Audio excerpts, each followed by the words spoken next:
Check this out, guys. Right in the Everglades. I mean, there's nothing here, right? It's the middle of the road.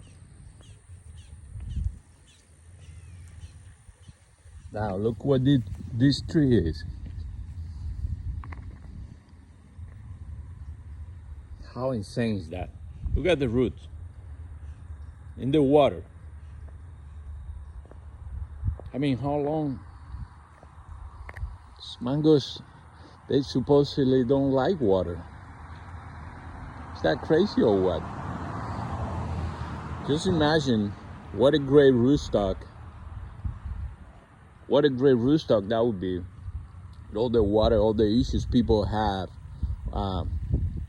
You have to be a turpentine, but I mean, this tree, how would survive here? Look at the crocodiles. This is just, I mean, it's gonna be hard to get the fruit for sure. It's a bunch of crocodiles here. Just crazy. Unbelievable.